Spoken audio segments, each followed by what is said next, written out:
The black SUVs tore through the dirt road at dawn, headlights cutting through the rain like searchlights hunting prey. Victoria Hale pressed herself against the barn wall, her designer dress torn and muddy, her breath coming in ragged gasps. She had $20 million in her trust fund and nowhere left to run. Behind her, the empire she was born into wanted her back in chains. A trophy wife, a signature on papers that would seal her fate forever.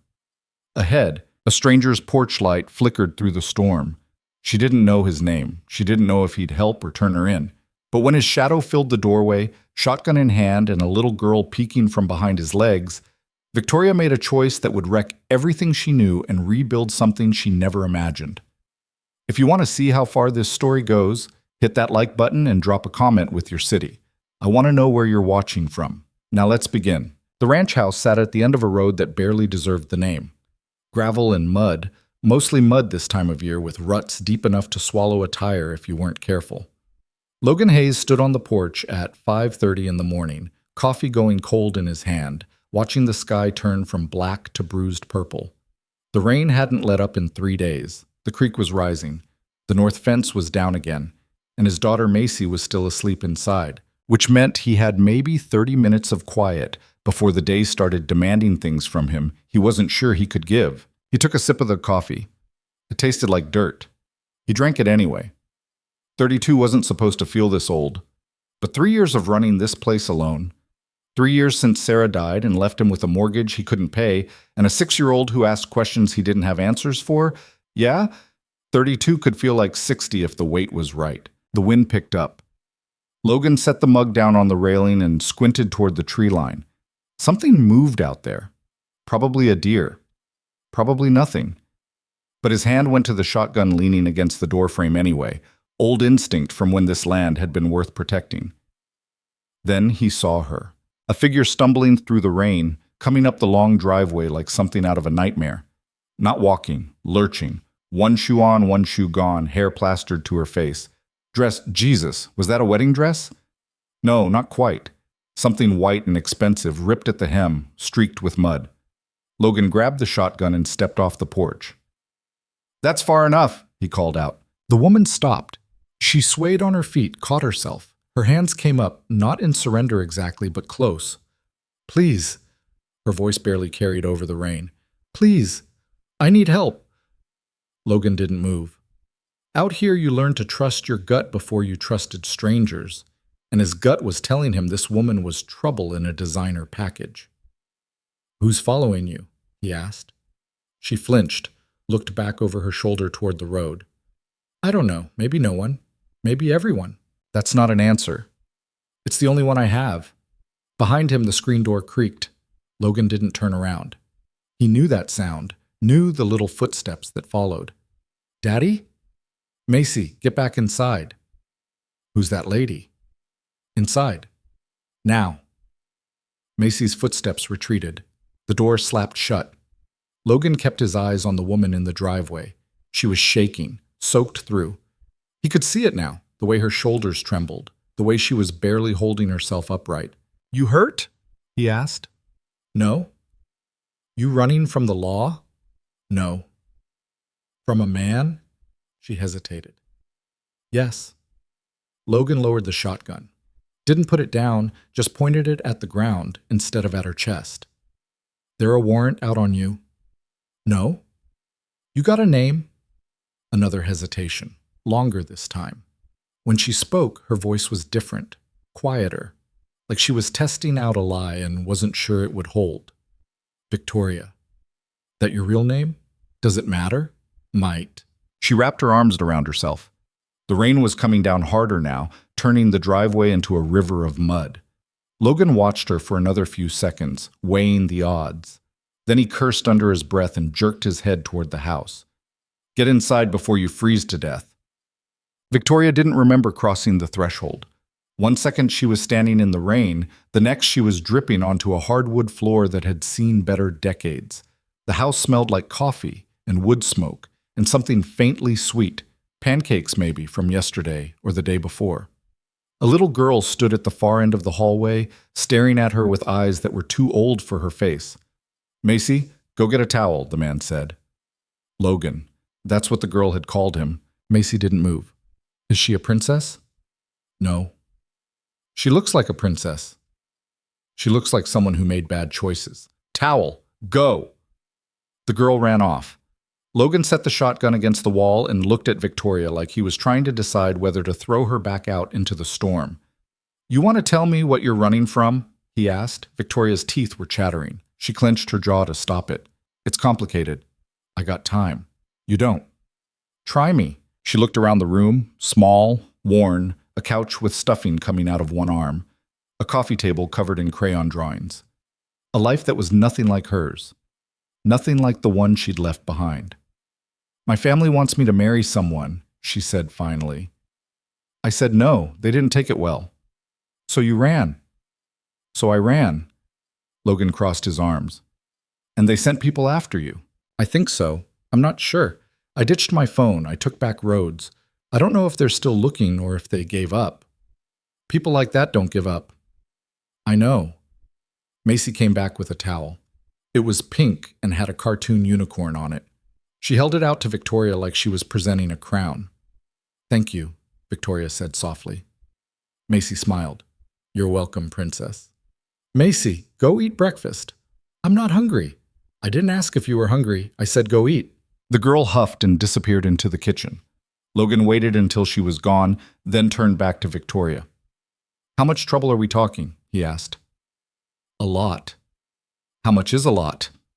Victoria dried her face with the towel. Her hands were still shaking. Enough that if you let me stay, they'll come here, and they won't be polite about it.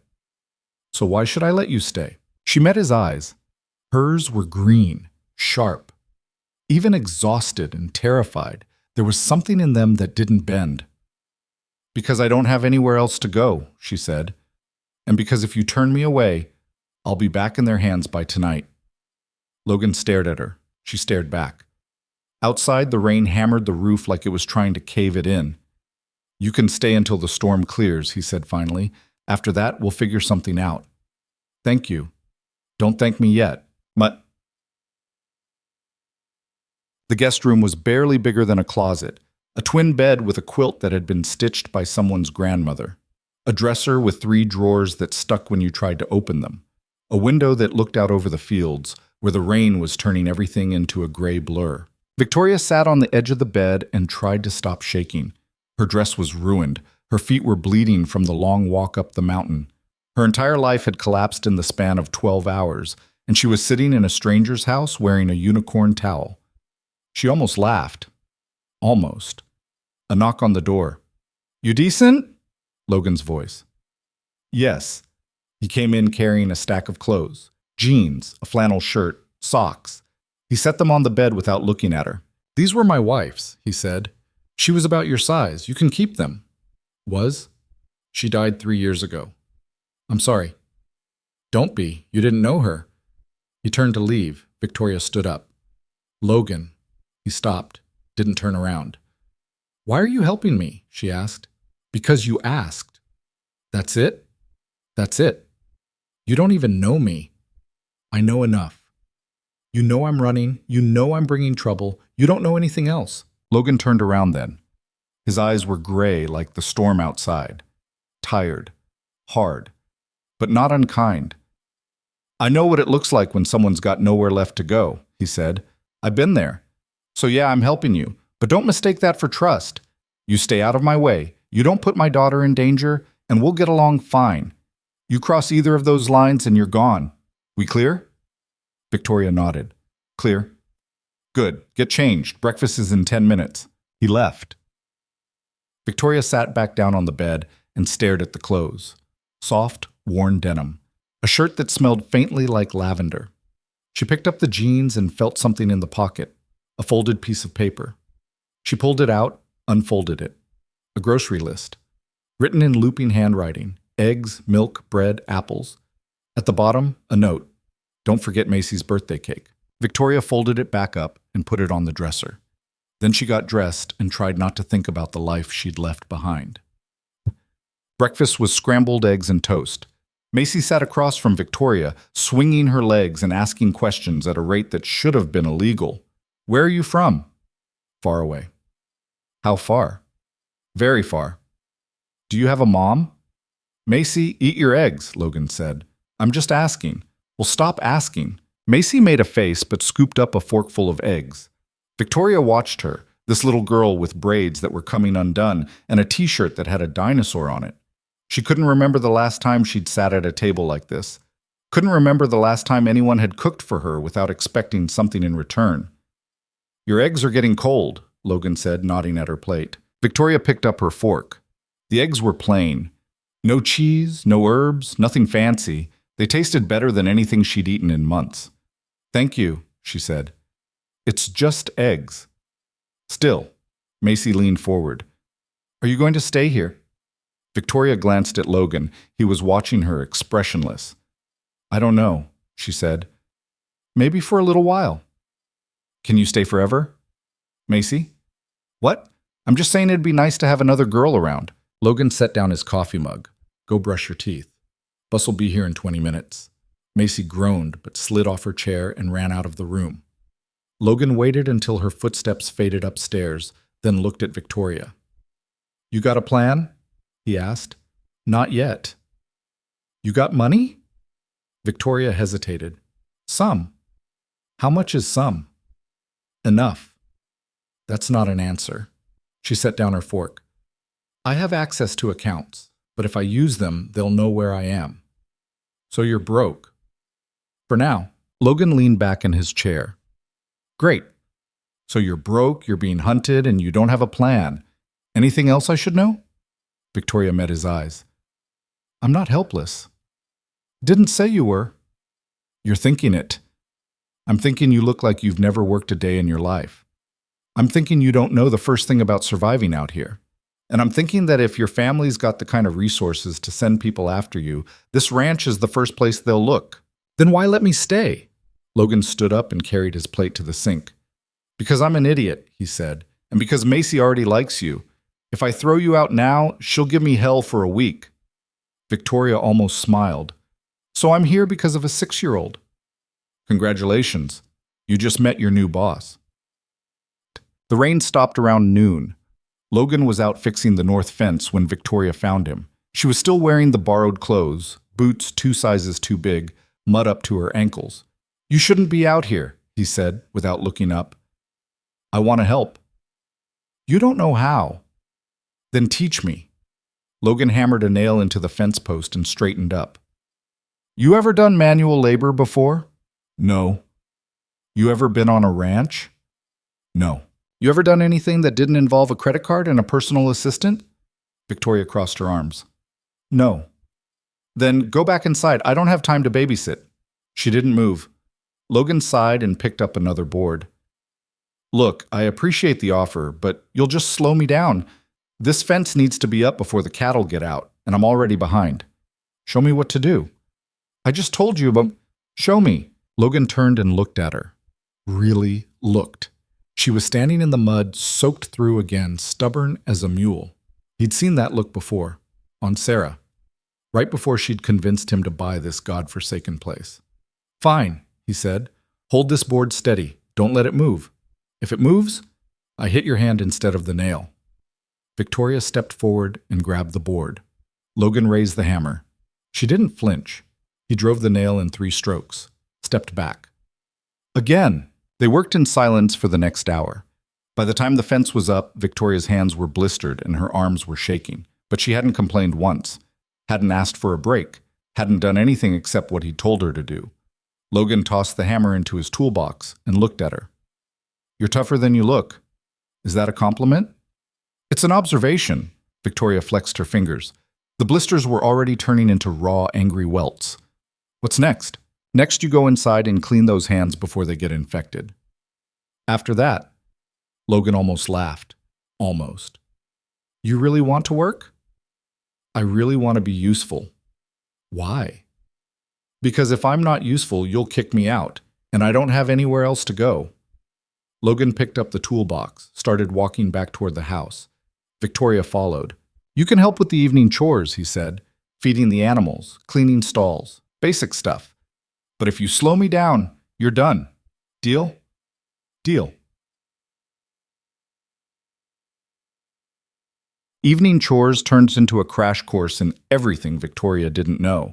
How to measure grain for the horses, how to muck a stall without gagging, how to check the water troughs and make sure the heaters were working. Logan didn't explain much, just showed her once and expected her to remember. She did. By the time the sun set, her entire body ached. Her hands were wrapped in gauze. Her boots were caked in manure. She smelled like hay and sweat and animal, and she'd never felt more alive. Macy met them at the door. "Daddy, can Victoria read me a bedtime story?" Logan looked at Victoria. "You don't have to." "I don't mind," Victoria said. Macy grabbed her hand and dragged her upstairs. Logan watched them go, then shook his head and went to make dinner. The bedtime story was about a princess who saved herself. Macy fell asleep halfway through. Victoria sat on the edge of the bed, watching the little girl's chest rise and fall, and felt something crack open inside her. She hadn't cried in years, hadn't let herself. But sitting there in that small room, in a house that wasn't hers, looking at a child who'd lost her mother and didn't even know it yet, something broke. Victoria stood up quietly and slipped out of the room. Logan was in the kitchen, washing dishes. He didn't look up when she came in. "She asleep?" he asked. "Yes." "Good. She fights it most nights." Victoria leaned against the counter. "Can I ask you something?"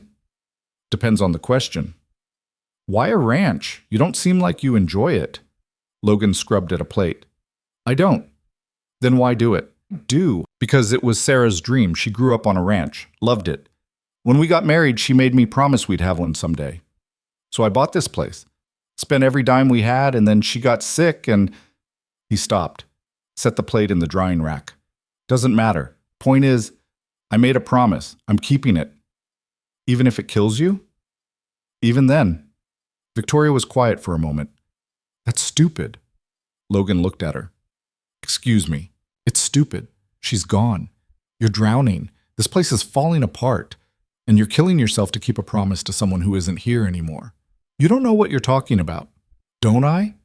Logan turned off the water, dried his hands. "You've been here one day. You don't get to lecture me about my life." "I'm not lecturing. I'm observing." "Well, observe somewhere else." Victoria didn't move. "I ran from my family because they wanted to lock me into a life I didn't choose. You're doing the same thing, just with a different cage." Logan's jaw tightened. "Get out." "Logan, I said get out." Victoria left. Logan stood alone in the kitchen, hands gripping the edge of the counter, and told himself she was wrong. He almost believed it. That night, Logan couldn't sleep. He sat on the porch with a beer he wasn't drinking and stared at the dark fields. The rain had started again, soft this time, the kind that whispered instead of shouted. The screen door creaked. Victoria stepped out, wrapped in a blanket. "I'm sorry," she said. Logan didn't answer. She sat down on the steps, not next to him, a few feet away. "I had no right to say what I said." "No, you didn't. But I meant it." Logan took a sip of the beer. It was warm. "You always this blunt?" "Only when it matters." "And this matters?" "You let me stay. That matters." They sat in silence for a while. The rain pattered on the roof. Somewhere in the distance, a coyote howled. "You want to know the truth," Logan said finally. "I don't know how to let go. I don't know how to walk away from this place. Because if I do, it means she died for nothing. It means every promise I made was a lie." Victoria pulled the blanket tighter. "Or it means you loved her enough to try. And that's not nothing." Logan looked at her. "You always this philosophical at midnight?" "Only when I can't sleep." "Why can't you sleep?" "Because I keep thinking about what happens when they find me." "They won't." "You don't know that." "No," Logan admitted. "I don't." Victoria stood up. "Thank you for letting me stay, for not asking questions I can't answer, for—" She hesitated. "For treating me like a person instead of a problem." Logan stood up too. "You are a problem." "I know. But you're also a person." She smiled. It was small, tired, but real. "Good night, Logan." "Good night." She went inside. Logan stayed on the porch until the beer was gone and the rain had soaked through his shirt. Then he went to bed and dreamed of fences that wouldn't hold and promises he couldn't keep. Cooks. The next morning, Logan woke to the sound of someone chopping wood. He looked out the window. Victoria was in the yard, axe in hand, splitting logs like she'd been doing it her whole life. She wasn't. Her form was terrible, but she was trying. Logan pulled on his boots and went outside. "What are you doing?" "Chopping wood." "I can see that. Why?"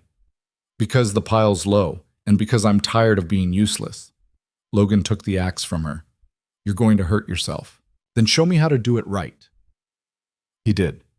They spent the next hour in the yard, Logan correcting her stance, her grip, her swing.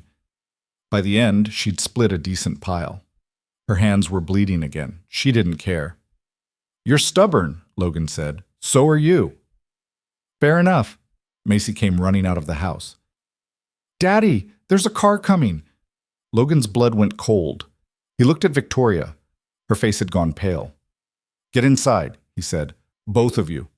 "Logan, now." They ran. Logan grabbed the shotgun from the porch and waited.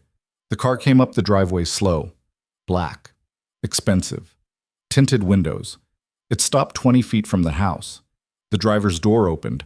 A man stepped out, tall, suit, sunglasses, even though the sky was gray. He looked around like he owned the place. "Logan Hayes?" he called out. "Who's asking?" The man smiled. It didn't reach his eyes. "My name is Richard Hale. I'm looking for my daughter." Logan's grip tightened on the shotgun. "Don't know anyone by that name?" "No?" Richard took a few steps closer. "Interesting. Because her phone's last location pinged about 2 miles from here, and you're the only house in a 10-mile radius. Maybe she kept going. Maybe. Or maybe she's inside right now, hiding behind your very noble sense of chivalry." Logan raised the shotgun. "I'm going to ask you once to get off my property." Richard stopped, held up his hands. "Easy.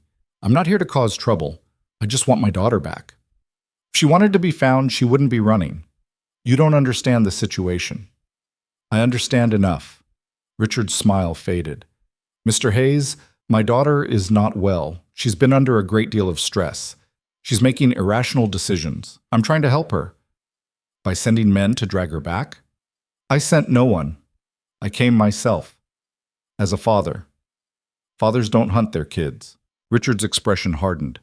"You have no idea what you're talking about. Victoria is my responsibility, and I will not leave without her." "Then I guess you'll be disappointed." For a long moment, they stared at each other. Then Richard smiled again, cold, calculated. "I'll be back," he said, "with lawyers, with police, with whatever it takes. And when I do, you'll lose everything. Your ranch, your custody of your daughter, everything. All because you decided to play hero for a woman you don't even know." He got back in the car. The engine purred to life. Richard rolled down the window. "Think about it, Mr. Hayes. Is she really worth it?"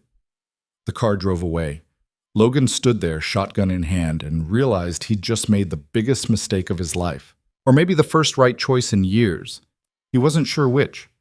Logan watched the black car disappear down the driveway, its taillights swallowed by the gray morning. His hands were still locked around the shotgun. His heart was hammering against his ribs like it wanted out. The screen door slammed. Victoria stepped onto the porch, pale but steady. "Was that him?" "Your father, yeah." "What did he say?" Logan set the shotgun against the railing. "He said he's coming back. With lawyers. Police. Whatever it takes to get you back." Victoria's jaw tightened. "I'm leaving." "What?" "I'm not letting him destroy you. I'll go. I'll figure something out." "And go where exactly?" "I don't know. Somewhere. Anywhere but here." Logan turned to face her. "He already knows you're here. Running now won't change that. All you'll do is make it easier for him to grab you off some back road where no one's watching. So what do you suggest? I stay and watch him take everything from you?" "I suggest you stop assuming I can't handle this." Victoria crossed her arms. Her hands were shaking. "You don't understand what he's capable of." "Then tell me." She looked away. "My father doesn't lose. Ever. If he wants something, he gets it. And right now, he wants me back so I can marry Marcus Delacroix and merge 2 empires into one. That's all I am to him. A business transaction." "Who's Marcus?" "The man I was supposed to marry. CFO of Delacroix Industries. Brilliant, ruthless, completely empty inside." She paused. and my father's chosen successor. Logan leaned against the porch railing. So you ran the night before your wedding? 3 hours before, actually. I was in the bridal suite, hair done, makeup perfect, dress that cost more than this ranch. And I looked at myself in the mirror and realized I'd rather die than walk down that aisle. So you climbed out a window. Second-story balcony, took my father's emergency Mercedes from the garage, drove until the tank was empty, then walked the rest of the way. She looked at him. That's when I found you. Logan was quiet for a moment. Then he pushed off the railing. Come on. Where? Barn, you want to be useful? Cattle need feeding. Oh. They worked in silence for the first hour. Victoria learned how to break open hay bales, how to spread the feed evenly, how to stay clear of the bull who had a mean streak and no patience for strangers. Her hands were raw from yesterday's wood chopping. The work made them worse. She didn't complain. Macy appeared around mid-morning, dressed for school but dragging her feet. Do I have to go? Logan didn't look up from the feed trough. Yes. But Victoria's here. Can't I stay home? No. That's not fair. Life's not fair. Bus comes in 10 minutes. Macy stomped her foot. You're mean. I'm your father. Go get your backpack. The girl huffed and ran back toward the house. Victoria watched her go, then turned to Logan. She's stubborn. Wonder where she gets it. You're good with her. I'm terrible with her. I just fake it until bedtime. Victoria smiled despite herself. That's called parenting. That's called survival. The school bus rumbled up the driveway. Macy came running out, backpack bouncing, and climbed aboard without saying goodbye. Logan watched the bus drive away, then went back to work like nothing had happened. You want to talk about what comes next? Victoria asked. Not particularly. Logan. He dumped another bucket of feed. What do you want me to say? Your father's coming back. We both know it. So either you run and take your chances, or you stay and we figure out how to make this stick. There's no making it stick. He has resources I can't fight. Maybe, but he doesn't have you anymore. Victoria stared at him. What's that supposed to mean? It means you spent your whole life being told what to do, who to marry, how to act, what to say, and you finally said no. That's not nothing. It's not enough. Then make it enough. How? Logan set down the bucket and looked at her straight. You said your father doesn't lose. Fine. Then don't play his game. Play a different one. I don't understand. You're a Hale. You've got access to things, information, connections, resources he doesn't know you have. Use them. Victoria shook her head. I can't access anything without him knowing. The moment I touch my accounts, he'll track me. Then don't touch your accounts. Touch his. She went still. What? You really think a man like your father got where he is by playing clean? There's dirt. There's always dirt. Find it. That's insane. So is marrying someone you don't love to make daddy happy? Victoria opened her mouth, closed it. Logan had a point, and she hated that he was right. I don't even know where to start, she said finally. Start with what you know. Who does your father trust? No one. Everyone trusts someone. Victoria thought about it. His personal attorney, Gerald Whitman. He's handled the family's legal affairs for 30 years. And he knows everything. Offshore accounts, shell companies, deals that never made it to the public record. She paused. But he's loyal. He'd never turn on my father. People turn when the alternative is worse. Logan picked up the feed bucket again. You got a way to contact him without your father knowing? Maybe. I'd need a burner phone. And time. I can get you the phone. Time's trickier. Victoria followed him out of the barn. The sky was still heavy with clouds, but the rain had stopped. For now. Why are you helping me? Logan stopped walking. You asked me that already. You didn't really answer. He looked at her. His eyes were tired but clear. I spent 3 years keeping a promise to a dead woman. 3 years breaking my back on a ranch I can't afford, raising a kid I'm not sure I'm doing right by, pretending it all means something. He shifted the bucket to his other hand. Then you show up, running from the same kind of cage I've been living in, and I realized something. What? Maybe it's time I stop keeping promises to ghosts and start making choices for the living. Before Victoria could respond, a truck pulled into the driveway. Not expensive like her father's car. Old, battered. A man got out. 50s maybe, flannel shirt, work boots. He waved. That's Dale, Logan said. Neighbor. Owns the spread 2 miles east. Dale walked over, grinning. Heard you had company. Word travels fast. Small town. You know how it is. Dale looked at Victoria. You must be the city girl everyone's talking about. Victoria stiffened. Everyone? Relax. Just coffee shop gossip. Mary at the diner saw you through the window yesterday. Said Logan's got himself a live-in girlfriend. Dale winked. Didn't believe it myself. Logan's jaw tightened. She's not my girlfriend. She's helping with the ranch. Uh-huh. Sure. Dale clapped him on the shoulder. Listen, real reason I'm here. Bank called. They're moving up the deadline on your loan. What? They can't do that. They can if they want the property. And they do. You got 60 days, Logan. After that, they foreclose. Logan's face went hard. 60 days. I'm sorry, man. I tried to talk them down, but... Dale shrugged. You know how it is. Yeah, I know. Dale glanced at Victoria, then back at Logan. You need anything, you call me, all right? All right. Dale got back in his truck and drove off. Logan stood there, staring at nothing. How much do you owe? Victoria asked quietly. 200,000, give or take. That's it? Logan laughed, bitter. That's it. Might as well be 2 million. I don't have it. Victoria's mind was already moving. Numbers, accounts, possibilities. What if you did? I don't. But what if you did? Logan turned to her. What are you saying? I'm saying I can get you the money. From where? I have accounts my father doesn't monitor. Small ones. Inheritances from my mother's side. Not enough to live on long term, but enough to cover this.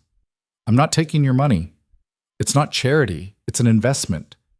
In what? In this. She gestured at the ranch. In making it work. In proving my father doesn't control everything. Logan shook his head. You pay off my loan, and he'll know. He'll trace it back to you. Not if we do it right. Offshore transfer. Layered accounts. It'll look like it came from a private investor. You know how to do that? I grew up watching my father hide money from the IRS. I know exactly how to do that. Logan stared at her. Why? Because you helped me when you didn't have to. Because your daughter deserves a home. Because... She stopped. Because I'm tired of running. Logan was quiet for a long time. Then he nodded. All right, but we do this smart. No mistakes. No mistakes. The burner phone arrived 2 days later. Logan picked it up at a gas station 30 miles out, paid cash, didn't give a name. He handed it to Victoria that night after Macy went to bed. You sure about this? He asked. Victoria turned the phone over in her hands. No, but I'm doing it anyway. She went to the guest room and dialed a number she'd memorized years ago. It rang 4 times. Then a voice answered, clipped and professional. Whitman and Associates. I need to speak with Gerald Whitman. Tell him it's Victoria Hale. A pause. Miss Hale, your father has been... I'm not calling for my father. This is between Gerald and me. Put him on. Another pause, then the line clicked. Victoria. Gerald's voice was careful, controlled. Your father is looking for you. I know. He's very concerned. He's very angry. There's a difference. Gerald sighed. What do you want? Information. I can't help you. Yes, you can. And you will. Why would I do that? Victoria took a breath. Because you were my mother's attorney before you were my father's, and because she made you promise to look out for me if something ever happened to her. Silence. Long enough that Victoria thought he'd hung up. Then, what kind of information? The kind my father doesn't want anyone to know. Offshore accounts, shell companies, deals that would make the SEC very interested. You're asking me to betray a client. I'm asking you to keep a promise. More silence. Then Gerald's voice, quieter now. There's a file. Encrypted. On a server your father doesn't know I have. It contains everything. How do I access it? You can't. Not remotely. You'd need to physically retrieve it from my office. Where's your office? Boston. But Victoria, if you come here, your father will know. He has people watching. Then I'll need a distraction. What kind of distraction? Victoria smiled. The kind only you can provide. 3 days later, Logan drove Victoria to the county library. She used a public computer routing through VPNs and proxy servers, moving money in increments small enough to avoid detection. By the time she was done, $250,000 had been transferred from 3 different accounts into a holding company registered in Delaware, then funneled into the bank holding Logan's mortgage. The bank called the next morning. The loan was paid in full. Logan stood in the kitchen, phone pressed to his ear, listening to the bank manager confirm what he already knew. When he hung up, he just stood there. Victoria came down the stairs. "Well, it's done." "Good." Logan turned to her. "I don't know how to repay you." "You already did. You gave me a place to stay when I had nowhere else to go. We're even." "We're not even close to even." Victoria poured herself a cup of coffee. "Then I guess you owe me." Macy came running in, still in pajamas. "Daddy, can we have pancakes?" "It's a school day." So you're having cereal." Macy groaned. Victoria laughed. Logan watched them and felt something shift in his chest. Something he hadn't felt in 3 years. Hope. It didn't last. The lawyers showed up a week later. 3 of them. Expensive suits, leather briefcases. They pulled into the driveway in a Mercedes and stepped out like they owned the place. Logan met them on the porch. "Help you?" The lead lawyer smiled, shark teeth. "Mr. Hayes, my name is Edward Pierce. I represent the Hale family. We're here to discuss the matter of Victoria Hale's unlawful detainment on your property." "Unlawful detainment? She's a grown woman. She's staying of her own free will. According to our client, Miss Hale is suffering from a mental health crisis and is not capable of making sound decisions. We're prepared to file for emergency conservatorship." Logan's hands curled into fists. "You're trying to declare her incompetent. We're trying to protect her. By taking away her rights, by ensuring she receives the care she needs." Victoria appeared in the doorway. "I don't need care. I need you to leave." Pierce turned to her. "Miss Hale, please. Your father is very worried about you." "My father is worried about his merger. That's all he's ever worried about." "That's not true." "Isn't it? Where was he when my mother was dying? Where was he when I needed him at 16, at 20, at any point in my life when I wasn't useful to him?" Pierce's expression didn't change. "Miss Hale, if you don't return voluntarily, we'll be forced to take legal action. Against you. And against Mr. Hayes. On what grounds? Kidnapping? Extortion? Interference with a legal contract." Logan stepped forward. "What legal contract?" "Miss Hale signed a prenuptial agreement with Marcus Delacroix. By fleeing, she violated the terms of that agreement. Mr. Delacroix is prepared to sue for damages." Victoria's face went white. "I never signed anything." "Your signature is on file." "Then it's forged." Pierce pulled a document from his briefcase, held it up. Victoria's signature was at the bottom. Perfect. Unmistakable. "That's not mine," she whispered. "The handwriting analysts will disagree." Logan grabbed the document, scanned it. The terms were brutal. If Victoria failed to marry Marcus, she'd owe him $20 million in damages. If she attempted to flee or break the engagement, she'd forfeit her inheritance and any claim to the Hale estate. "This is insane," Logan said. "This is binding." Pierce took the document back. "You have 48 hours to return Miss Hale. After that, we file. And trust me, Mr. Hayes, you don't want that fight." The lawyers left. Logan and Victoria stood on the porch, watching them go. "I never signed that," Victoria said. "I swear." "I believe you." "Then how—" "Your father forged it. Or had someone else forge it.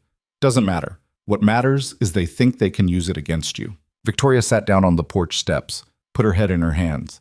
"I can't win this. He's always 3 steps ahead." Logan sat down next to her. "Then we stop playing his game." "You keep saying that, but I don't know how." "We find the dirt, we go to Boston, we get that file from Gerald." "That's suicide. My father's people are watching Gerald's office." "So we don't go through the front door." Victoria looked at him. "You're serious?" "Dead serious. You don't even know what's in that file." "Don't need to. If your father's scared enough to forge documents and threaten lawsuits, whatever's in there is worth protecting." Logan stood up. "We leave tomorrow night. Macy stays with Dale. We're in and out in 24 hours. "This is crazy. You got a better idea?" Victoria didn't answer. "Oh, They spent the next day preparing. Logan called Dale, asked if Macy could stay over for a weekend sleepover. Dale agreed, no questions asked. Victoria used the burner phone to coordinate with Gerald. He'd leave the office unlocked. Security cameras would be on a loop. They'd have a 30-minute window. That night, after Macy was asleep, Logan found Victoria in the barn. She was brushing down one of the horses, her movements slow and careful. "You scared?" he asked. "Terrified." "Good. Means you're paying attention." She set down the brush. "What if this doesn't work? Then we figure out something else." "And if there is no something else?" Logan leaned against the stall door. "You ever been in a fight?" "Not a physical one." "Same rules apply. You take a hit, you get back up. You get knocked down, you get back up. You keep getting up until the other guy stops swinging. And if I can't get up, then I'll drag you up myself." Victoria smiled despite herself. "You're very stubborn, you know that?"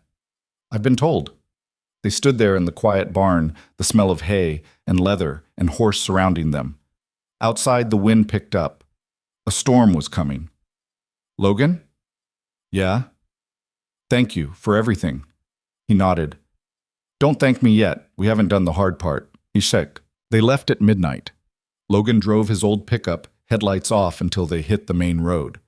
Victoria sat in the passenger seat, wearing dark clothes Logan had pulled from storage. They didn't talk. There wasn't much to say. Boston was 6 hours away. They stopped once for gas, paid cash, didn't linger. By the time they reached the city, the sun was starting to rise. Gerald's office was in the financial district, tall building, glass and steel, security at the front desk. Logan parked 2 blocks away. "You ready?" he asked. Victoria nodded. "As I'll ever be." They walked around to the service entrance. Gerald had left the door propped open with a brick. Inside, the hallway was empty. Fluorescent lights hummed overhead. They took the stairs to the 12th floor. Gerald was waiting in his office. Late 50s, graying hair, wire-rimmed glasses. He looked at Victoria like he was seeing a ghost. "You look like your mother," he said quietly. "I know." He handed her a flash drive. "Everything's on here. Offshore accounts, shell companies, bribes, all of it. If this gets out, your father goes to prison, maybe for life." Victoria took the drive. "Why are you doing this?" "Because I made a promise, and because your mother was the only person who ever saw me as more than just a lawyer."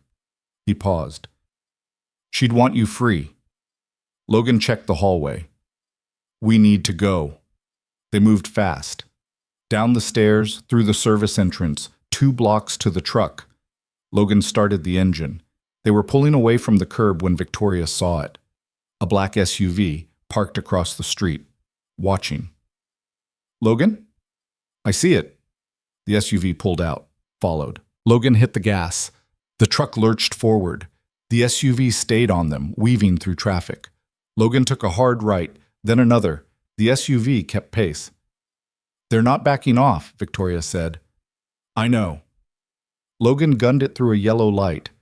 The SUV ran the red. Horns blared. Logan took another turn, this one sharper. The truck's tires screamed. The SUV stayed close. They hit the highway. Logan pushed the truck to 80. 90. The engine rattled. The SUV was right behind them. Then Logan saw the exit. Construction zone. He jerked the wheel. The truck skidded onto the ramp. The SUV tried to follow, but it was going too fast. It clipped the barrier, spun out, crashed into the guardrail. Logan didn't slow down.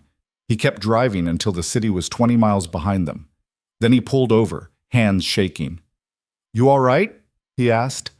Victoria was gripping the flash drive so hard her knuckles were white. "Yeah, you?" "I'm good." They sat there on the side of the highway, breathing hard. Then Victoria started laughing. It came out sharp and a little hysterical, but it was real. "We just outran my father's men in a 20-year-old pickup truck." Logan grinned. "We did." "That was insane." "Yeah." Victoria leaned her head back against the seat. "What now?" Logan put the truck in gear. "Now we see what's on that drive." They made it back to the ranch by evening. Dale dropped Macy off an hour later. She ran straight to Victoria, threw her arms around her waist. "I missed you!" Victoria hugged her back, surprised by how much she'd missed the little girl, too. I missed you too. Logan thanked Dale, then sent Macy inside to get ready for bed. Once she was gone, he and Victoria sat at the kitchen table. Logan's laptop was old and slow, but it worked. He plugged in the flash drive. What they found made Victoria's hands start shaking all over again. Bank records, wire transfers, emails, contracts. Her father had been laundering money through shell companies for years, bribing politicians, buying off regulators. And the worst part, Marcus Delacroix had been helping him. The merger wasn't just business. It was a cover for a criminal empire. This is enough to put them both away, Logan said quietly. Victoria stared at the screen. If we release this, my father will know I took it. He already knows. He'll come after me harder. Let him. Victoria looked at him. You really think we can win this? Logan closed the laptop. I think you already won. You got out. You survived. Everything else is just cleanup. Cleanup that could destroy us both. Maybe. But at least we'll go down swinging. Victoria wanted to argue, wanted to find a reason why this was a bad idea. But she couldn't, because for the first time in her life, she had a weapon her father couldn't take away. The truth. All right, she said. Let's do it. Logan nodded. Tomorrow we send copies to the FBI, the SEC, every journalist who will listen. And then? Then we wait. Victoria stood up, walked to the window. Outside, the fields were dark and still. I never thanked you for everything you've risked. You don't need to. I do. You could have turned me away. You could have stayed out of it, but you didn't. Logan came to stand beside her. You were right, you know. What you said that first night about me living in a cage. I was so busy keeping promises to the past, I forgot how to live in the present. And now? Now I'm figuring it out, one day at a time. They stood there in the quiet kitchen. Outside, a coyote called. The wind rustled through the trees, and for a moment everything felt possible. The next morning they sent the files. The first news van showed up 48 hours after they sent the files. Logan was in the barn when he heard the engine, and by the time he got outside, 3 more had pulled up behind it. Reporters spilled out onto his property like ants. Cameras already rolling, microphones extended like weapons. Mr. Hayes, is it true you're harboring Victoria Hale? Mr. Hayes, what's your relationship with the Hale family? Mr. Hayes, are you aware of the criminal investigation? Logan held up his hands. You all need to get off my property, now. A woman in a red blazer pushed to the front. Mr. Hayes, the public has a right to know. Oh, the public doesn't have a right to trespass. You got 10 seconds before I call the sheriff. They didn't leave. Logan went back inside and locked the door. Victoria was standing in the kitchen, face pale, staring out the window at the circus outside. It's starting, she said quietly. Yeah. Macy came running down the stairs. Daddy, why are there so many cars? Logan caught her before she could get to the window. Just some people who got lost. They'll leave soon. Can I go see? No. But I said no, Macy. The girl's face crumpled. She wasn't used to her father snapping at her. Logan immediately regretted it, but before he could apologize, his phone rang. Unknown number. He answered anyway. Mr. Hayes. The voice was smooth, male, familiar. This is Marcus Delacroix. Logan's grip tightened on the phone. What do you want? I want to have a conversation, man to man. No lawyers, no cameras, just us. I've got nothing to say to you. I think you do, because right now you're standing between me and something that belongs to me. Victoria's not property. Marcus laughed. It was a cold sound. Of course not. She's much more valuable than property. She's leverage, and you're playing a game you don't understand with stakes you can't afford. Then enlighten me. Gladly. Meet me tonight, 7 o'clock. The diner on Route 9. Come alone. And if I don't? Then tomorrow morning, every news outlet in the country will have a story about how you're manipulating a mentally unstable woman for her money, complete with forged bank records showing the transfers she made to save your failing ranch. Marcus paused. Your choice, Mr. Hayes, but choose quickly. The line went dead. Logan stood there, phone still pressed to his ear, rage building in his chest like a wave. Victoria was watching him. That was Marcus. Yeah. What did he say? Logan told her. She listened without interrupting, her expression growing harder with every word. He's bluffing, she said when he finished. He can't prove I'm mentally unstable. He doesn't have to prove it. He just has to make people believe it. And with the resources he has, he can make them believe anything. So what do we do? Logan looked at her. Really looked. 3 weeks ago, she'd shown up on his doorstep in a torn dress, terrified and desperate. Now she stood in his kitchen wearing jeans and a flannel shirt, hair pulled back, hands scarred from work, and she looked stronger than half the men he knew. We call his bluff, Logan said. I go to the meeting. You stay here with Macy. Absolutely not. Victoria, you're not going alone. He'll have people there. Witnesses, cameras, something to twist whatever you say into proof that you're the villain. Then what do you suggest? I go with you. That's what he wants. I know, but maybe it's time I stop running from him. She crossed her arms. I've been afraid of Marcus my entire life, of what he represents, the power, the control, the cold calculation behind everything he does. But I'm done being afraid. Logan wanted to argue, wanted to tell her it was too dangerous, that she should stay hidden, that facing Marcus now was exactly what they couldn't afford. But he saw the set of her jaw, the fire in her eyes, and he recognized it. He'd seen the same look in Sarah's face the day she told him she was done with chemotherapy, that she wanted to spend her last months living instead of dying in a hospital bed. All right, he said, we go together, but we do it smart.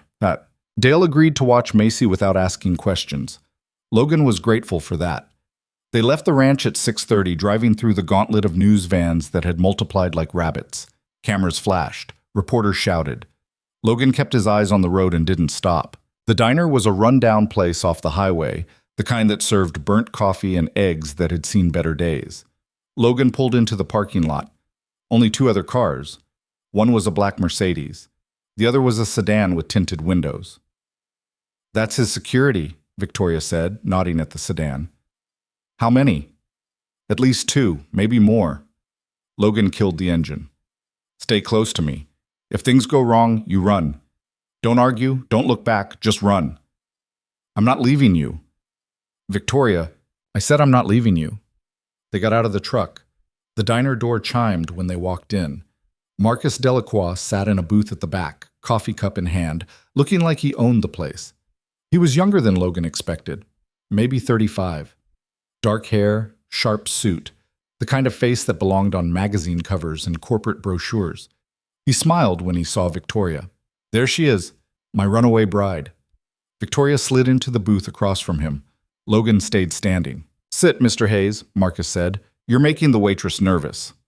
Logan sat. The waitress came over, a tired woman in her 50s who looked like she'd rather be anywhere else. Marcus ordered another coffee. Logan waved her off.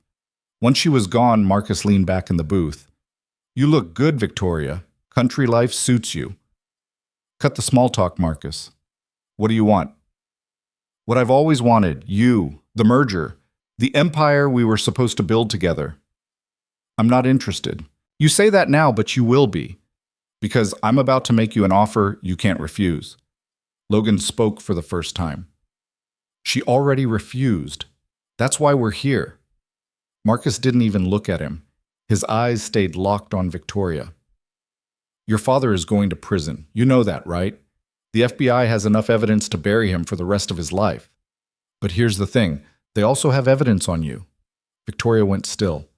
What are you talking about? The money you transferred to Mr. Hayes, it came from accounts tied to your father's shell companies, which means you're complicit in his money laundering operation. Conspiracy, wire fraud, tax evasion. You're looking at 15 years minimum. That's a lie. Is it? Marcus pulled a folder from his briefcase, slid it across the table. Bank records, wire transfer logs, emails with your signature, it's all here. Victoria opened the folder. Logan watched her face go pale as she scanned the documents. These are fake, she said, but her voice wavered.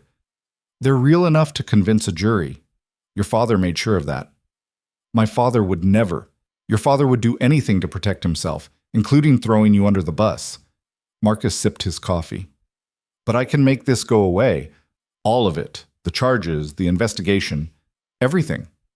In exchange for what? You marry me. We complete the merger. And you never speak to Mr. Hayes again. Logan's hands curled into fists under the table. She's not going with you. Marcus finally looked at him. And who exactly are you to make that decision? Someone who actually gives a damn about what she wants. How noble. The struggling rancher playing hero. Tell me, Mr. Hayes, how long do you think that nobility will last when the FBI comes knocking? When they seize your ranch as evidence? When they take your daughter into protective custody because you're under investigation for aiding and abetting a fugitive? Logan stood up. We're done here. Sit down, Marcus said. His voice was quiet, but sharp as a blade. Because if you walk out that door, I make a phone call, and by tomorrow morning, your life is over. My life was over 3 years ago. I've been surviving on borrowed time ever since, so go ahead, make your call, see what happens. Marcus smiled. You're bluffing. Try me. For a long moment, they stared at each other. Then Marcus turned back to Victoria. You have 48 hours to decide. After that, the offer expires. And trust me, you don't want to see what comes next. Victoria stood. I've already decided. The answer is no.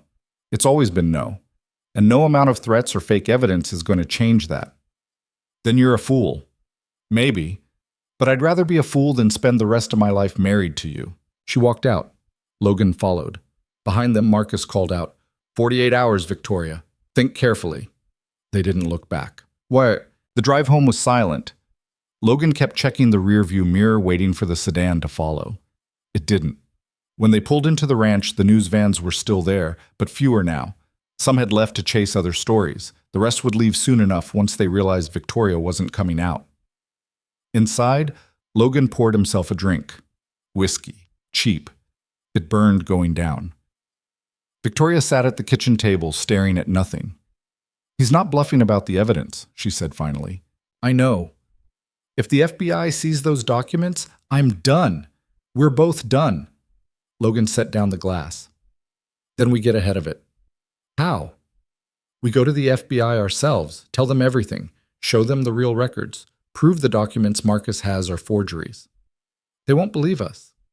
They might, if we give them something bigger. Victoria looked up. Like what? Like the fact that Marcus is involved in the money laundering too. Like the fact that he's been using your name to cover his own tracks. Like the fact that he's not trying to save you, he's trying to save himself. Victoria thought about it. We'd need proof. We have proof. Gerald's files showed Marcus's name all over those transactions. That's not enough. We need something that ties him directly to the crimes.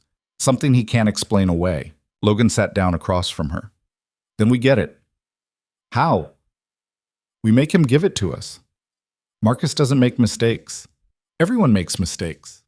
We just have to find his. Victoria leaned back in her chair. Outside, the sun was setting, painting the sky in shades of orange and red. For a moment, neither of them spoke. Then Victoria said, I have an idea. I'm listening. Marcus wants me back because he needs the merger to go through. Without it, his company collapses. He's been hiding losses for years. The only thing keeping him afloat is the deal with my father. So if the merger falls apart, he's ruined, publicly, financially, legally. Logan leaned forward. How do we make it fall apart? We expose him. Not to the FBI, to his investors, to his board of directors, to everyone who trusted him with their money. Victoria's eyes were bright now, sharp. We leak the files. Not the ones about my father, the ones about Marcus. We show the world exactly who he is. That'll make him come after us even harder. Let him. By the time he does, it'll be too late. His empire will be crumbling, and he won't have the resources to chase us. Logan smiled. You're starting to think like a fighter. I'm starting to think like someone who's tired of being a victim. They worked through the night. Logan set up the laptop while Victoria went through Gerald's files, pulling everything related to Marcus. Fraudulent accounting, inflated stock prices, bribes to board members, deals made under the table with foreign investors. It was a mountain of evidence, and every piece of it was damning. By 3 a.m, they had a package ready. 50 pages of documents, bank records, emails, contracts, everything a journalist would need to write a story that would destroy Marcus Delacroix. Victoria sent it to 5 different reporters. Then she copied it to a dozen financial blogs. Then she uploaded it to a public server where anyone could access it. It's done, she said, hitting the final key. Logan closed the laptop. No going back now. I don't want to go back. They sat in the quiet kitchen, exhaustion settling over them like a heavy blanket. Outside, the world was still dark. But in a few hours, the sun would rise. And when it did, everything would change. You should get some sleep, Logan said. I can't. Try anyway. Victoria stood up, stretched, her back cracked. Logan? Yeah? Thank you for believing me, for fighting with me, for... She stopped. For not giving up. Logan looked at her. 3 weeks ago, she'd been a stranger, a problem he didn't need, a complication he couldn't afford. Now she was something else entirely, something he didn't have a name for yet. Get some sleep, Victoria. She nodded and went upstairs. Logan stayed in the kitchen, listening to the house settle around him. Then he poured himself another drink and waited for the storm to break. It started at dawn. The first article went live on a financial news site. By 7, 3 more had followed. By 8, Marcus Delacroix's face was on every major news network. By 9, his stock had dropped 40%. Logan watched it unfold on his laptop, Victoria standing behind him, Macy eating cereal at the table and asking why the TV people were so excited.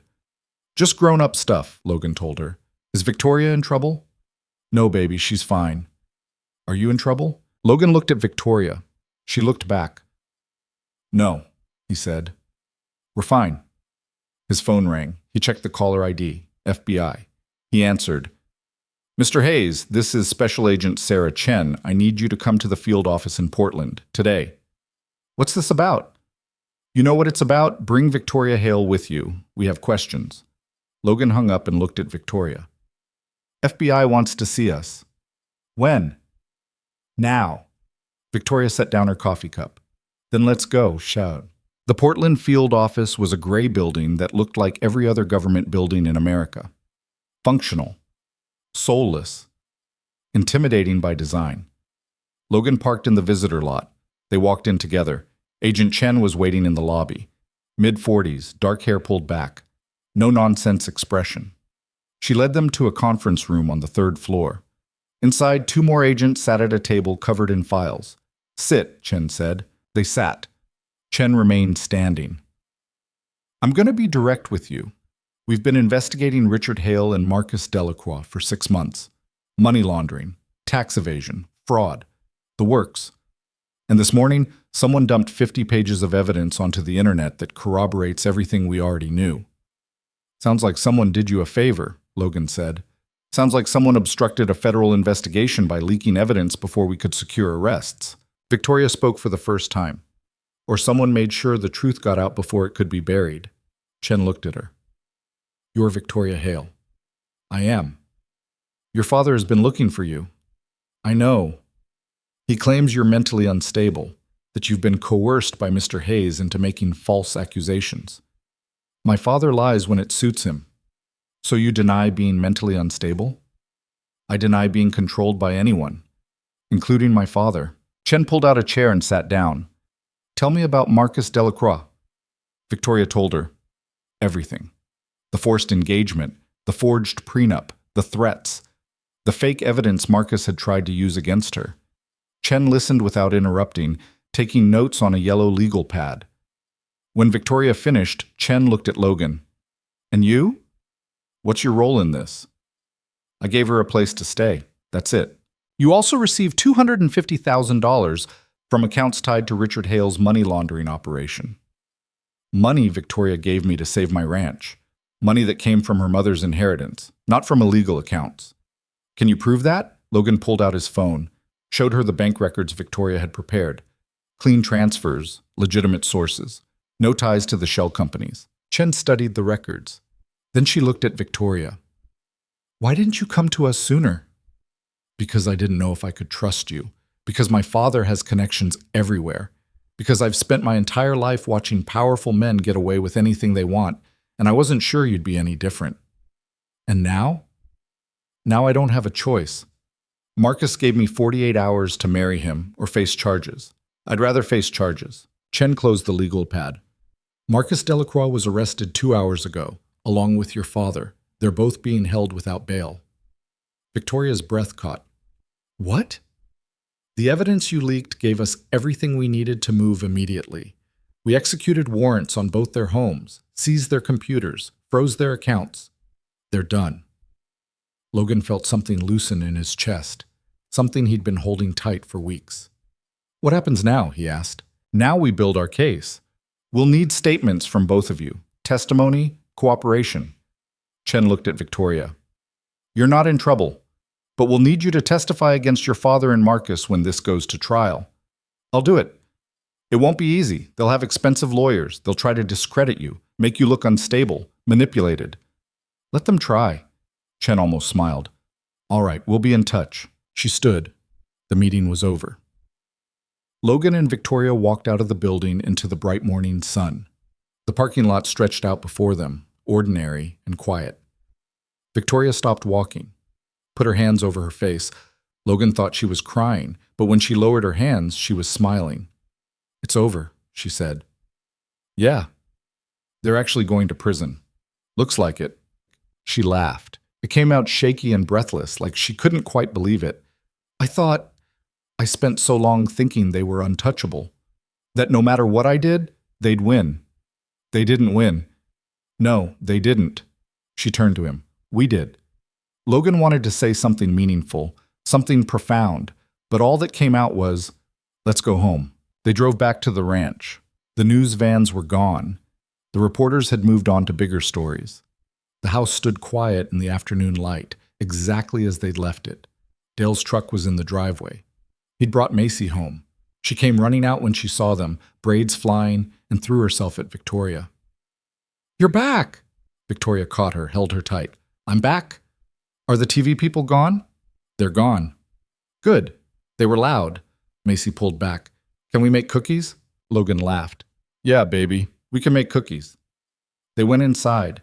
Dale stayed for coffee, asked how it went, listened to the abbreviated version without judgment. Then he left, told Logan to call if he needed anything. The house settled into quiet. Macy and Victoria made cookies. Logan sat at the kitchen table and watched them, something warm and unfamiliar settling in his chest.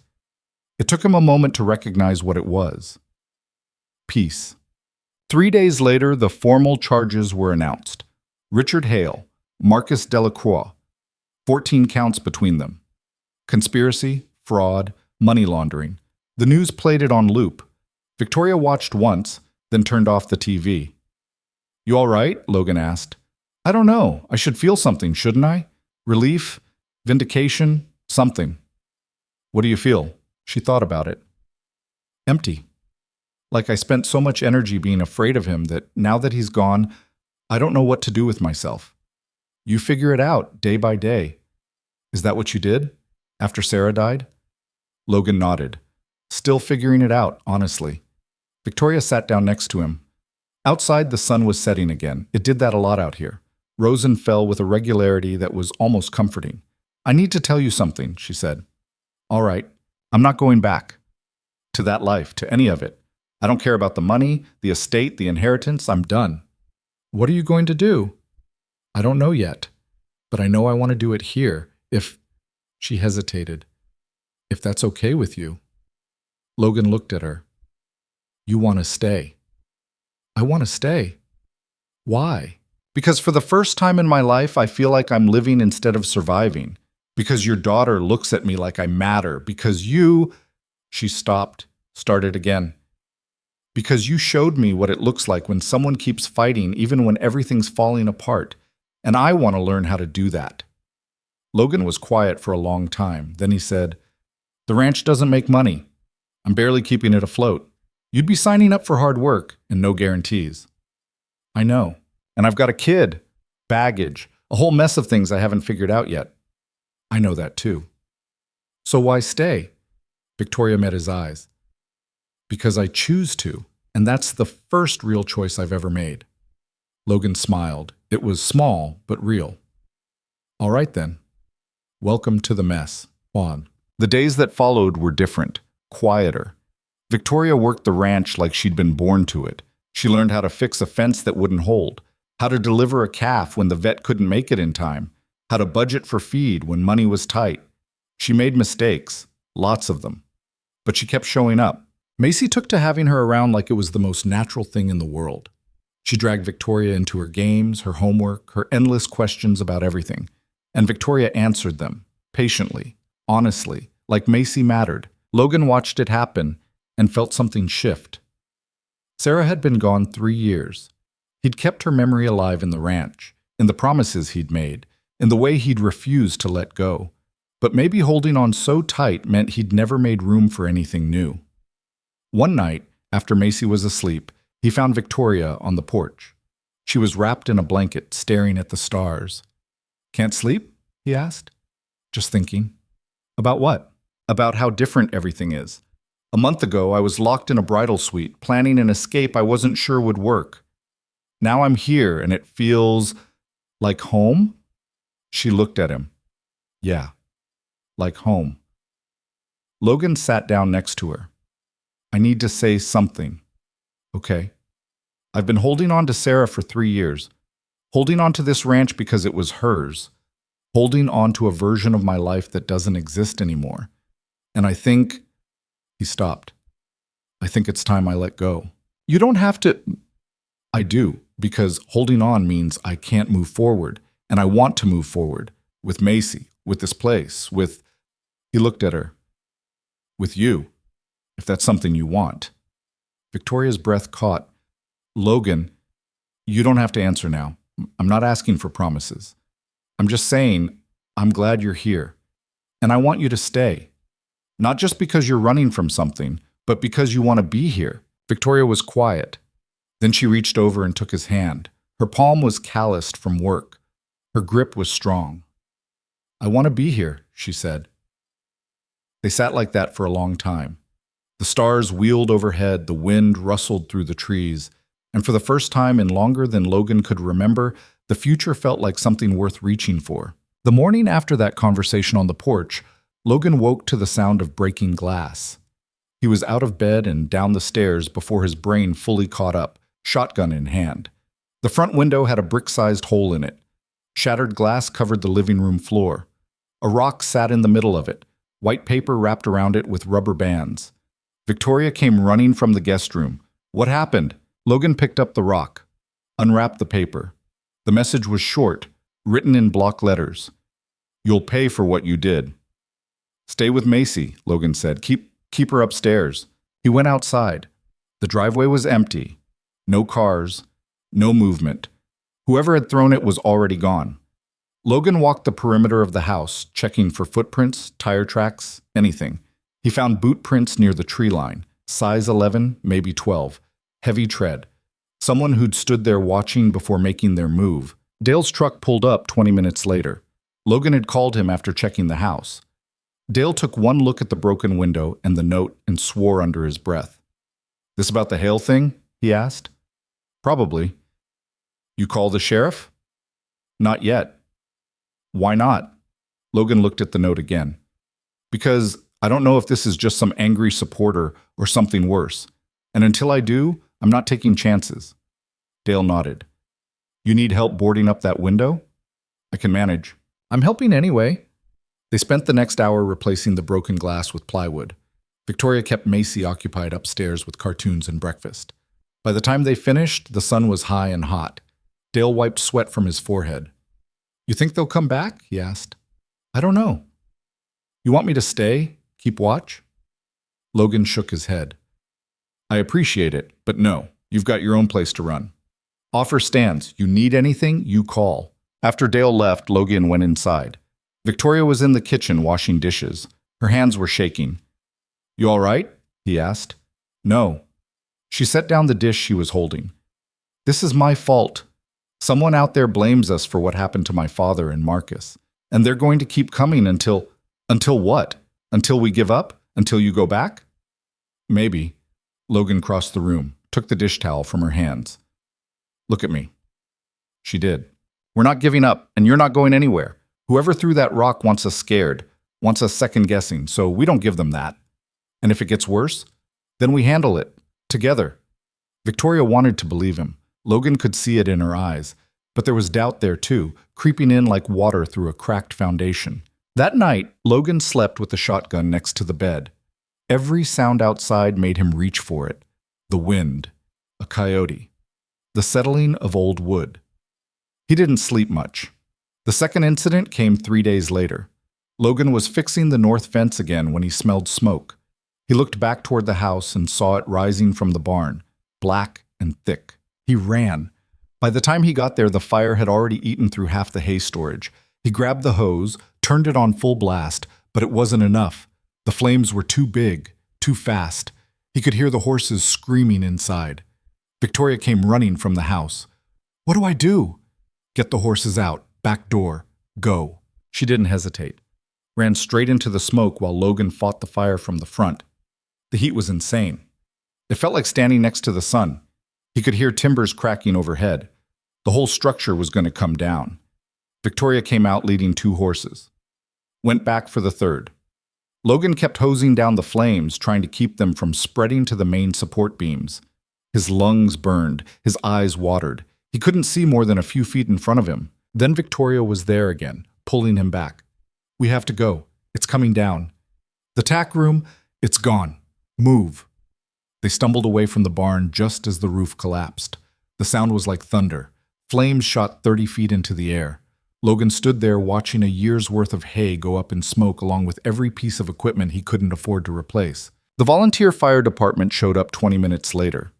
By then, there wasn't much left to save. They hosed down the smoldering ruins and made sure it didn't spread to the house. The fire chief, a man named Tom who'd gone to school with Sarah, pulled Logan aside. "This wasn't an accident," Tom said. "I know. You got any idea who'd do this?" Logan thought about the note, the broken window. "Maybe." "You need to call the sheriff. This is arson. It's serious." "I will." But Logan wasn't sure calling the sheriff would help. Whoever was doing this knew what they were doing, knew how to hit where it hurt. And they were just getting started. Sheriff Dawson showed up that evening, mid-50s, weathered face, eyes that had seen too much. He took statements from Logan and Victoria, examined the barn ruins, found evidence of accelerant near the back door where the fire had started. "Someone wanted this to burn," Dawson said. "Question is why?" "Revenge," Logan said. "For what happened with the Hales." Dawson nodded. "I figured. You've been all over the news. Lots of people have opinions about what you did." "Opinions aren't crimes." "No, but arson is. So is vandalism. So is making threats." Dawson pulled out a notebook. "I'm going to be straight with you, Logan. I don't have the resources to put someone on your property 24/7, but I can increase patrols, make sure deputies swing by a few times a night." "That's it? Unless you can give me a name or a description, yeah, that's it." Logan wanted to argue, wanted to demand more. But he knew Dawson was right. Small town, small budget, limited options. After the sheriff left, Logan walked the property, checked every fence line, every gate, every possible entry point. Victoria found him an hour later standing in the ruins of the barn, staring at the charred wood. "We should leave," she said quietly. Logan turned. "What?" "We should take Macy and go. Somewhere they can't find us. Start over." "Running didn't work for you before." "This is different. This isn't my father or Marcus. This is random people with grudges and gasoline. We can't fight that. So we just give up, let them win. I'm trying to keep you safe." "I don't need you to keep me safe. I need you to trust that we can handle this." Victoria's voice rose. "How? How do we handle someone burning down our barn in the middle of the night? How do we handle Macy being terrified every time she hears a car pull up? How do we handle—" She stopped, took a breath. When she spoke again, her voice was quieter. "I can't watch someone else I care about get hurt because of me." Logan stepped closer. "Someone else?" She looked away. "My mother died because my father worked her to death. Stress, exhaustion. She had a heart attack in her office at 47, and I couldn't stop it. I was 17 and I couldn't stop it." "That wasn't your fault." "Wasn't it? I knew what he was doing to her. I saw it every day, and I did nothing." "You were a kid." "I was a coward." Her hands were shaking again. "And I'm still a coward, because all I know how to do is run when things get hard." Logan took her hands, held them steady. "You're not running now." "I'm trying to." "But you're still here." "That's not cowardice. That's something else." "What?" "I don't know yet, but it's not running." They stood there in the ruins. Around them, the evening was settling in. Crickets, distant bird calls, the smell of ash and burned wood. Victoria leaned her head against Logan's shoulder. He put his arm around her. Neither of them said anything else. Sometimes words didn't help. The third incident came a week later. Logan was driving Macy to school when he noticed the truck's brakes weren't responding right. He pumped them. Nothing. The pedal went straight to the floor. "Daddy?" Macy's voice was small. "It's okay, baby. Hold on." Logan downshifted. The engine screamed, but the truck slowed. He aimed for the shoulder, hit the gravel, used the emergency brake. The truck fishtailed but held. They came to a stop 20 feet from a telephone pole. Logan's heart was hammering. His hands were locked on the wheel. Macy was crying in the passenger seat. "Are we okay?" she asked. "We're okay." He got out, checked under the truck. Someone had cut the brake line, clean cut, professional. This wasn't random vandalism anymore. This was attempted murder. Logan called Victoria, told her what happened. She was there in 15 minutes. Dale came with her. They towed the truck back to the ranch, and Dale got on his back to examine the damage. "This was deliberate," Dale said. "Whoever did this knew what they were doing. Can you fix it?" "I can, but Logan, you need to think about what this means. Someone's trying to kill you or scare you bad enough that you leave." "I'm not leaving." "Then you need protection, real protection, not just a sheriff's deputy driving by twice a night." Logan looked at Victoria. She was standing with Macy, holding the girl's hand, her face pale but set. She met his eyes. He saw the fear there, but he also saw something else. Determination. The same thing he'd seen that first night on the porch. "I know someone," Victoria said. "A security consultant. Used to work for my father before they had a falling out. He's good, discreet, and he owes me a favor." "How big a favor?" "Big enough." The consultant's name was Marcus Wright. No relation to the other Marcus, thankfully. He showed up the next day in an unmarked sedan, mid-40s, military bearing, eyes that missed nothing. He walked the property with Logan and Victoria, noting every vulnerability, every blind spot, every way someone could get in. "You've got a problem," Wright said when they finished. "I noticed. Your property's too open, too many access points. Whoever's doing this can come and go without being seen. What do you suggest?" Wright pulled out a tablet, showed them a security plan. Motion sensors, cameras, reinforced locks, a panic button system tied directly to the sheriff's office. "This'll cost," he said. "How much?" $15,000 for the full setup. I can do basic for $8,000. Logan didn't have $8,000, didn't have $800. Victoria must have seen it on his face because she spoke up. "I'll cover it." "Victoria, I'm covering it. This is happening because of me. Let me fix it." Logan wanted to argue, wanted to say he could handle it himself. But he couldn't, and pride wasn't worth Macy's life. "All right," he said, "full setup." Wright nodded. "I'll have it installed by end of week." True to his word, Wright's team worked fast. Cameras went up on every corner of the property. Motion sensors covered the perimeter. New locks on every door. Reinforced glass in the windows. By the time they finished, the ranch looked like a fortress. "This should keep casual troublemakers out," Wright said. "But if someone's serious, determined, well-funded, they'll find a way in," Logan finished. "Yeah. Then we stay alert. And armed." Logan already was. The cameras worked. 3 nights after installation, they caught someone trying to climb the fence near the back pasture. Logan saw it on the monitor, grabbed the shotgun, and was out the door in 30 seconds. By the time he got there, the person was gone. But they'd left something behind. A can of spray paint. The message on the fence was simple. Traitors. Logan called it in. Sheriff Dawson came out, took photos, filed a report. But without a clear image of the person's face, there wasn't much he could do. "We're working on it," Dawson said. "But Logan, you've got to understand. Whoever's doing this is escalating. First it was vandalism, then arson, then attempted murder. Next time I'll be ready." Dawson looked at him hard. "Don't do anything stupid." Wasn't planning on it. But Logan was planning something. He just wasn't sure what yet. That night, he and Victoria sat in the living room after Macy went to bed. The house was quiet except for the hum of the new security system.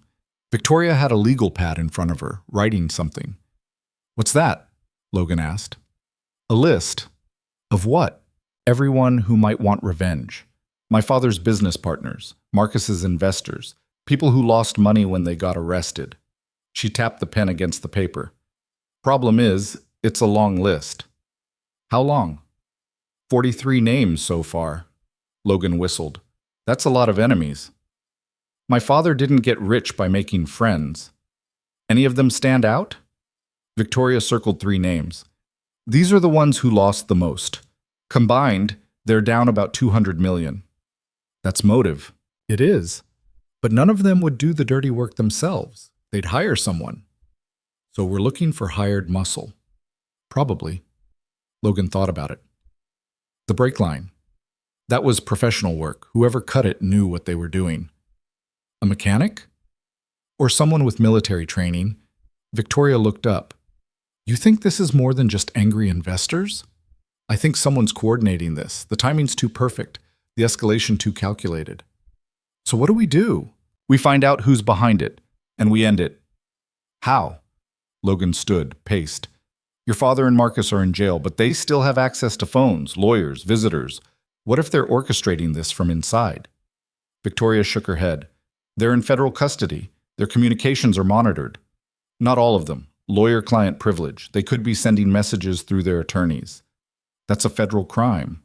"So is money laundering. Didn't stop them before." Victoria set down the pen. "You're saying we need to prove they're behind this." "I'm saying we need to know for sure. Because if it's them, we go to the FBI. If it's not, we're dealing with someone else entirely." "How do we find out?" Logan looked at the security monitors. The cameras covered every angle of the property, every approach, every blind spot. "We set a trap," he said. The next morning, Logan made a call. Not to the FBI, not to the sheriff, to a reporter he'd met during the initial media frenzy. A woman named Jennifer Park, who'd been fair when everyone else was looking for blood. "I want to do an interview," Logan told her. "About what?" "About Victoria, about the Hales, about everything." "Why now?" "Because we're done hiding, and I want everyone to know it." Jennifer jumped at the chance. She showed up 2 days later with a camera crew. They set up in the living room.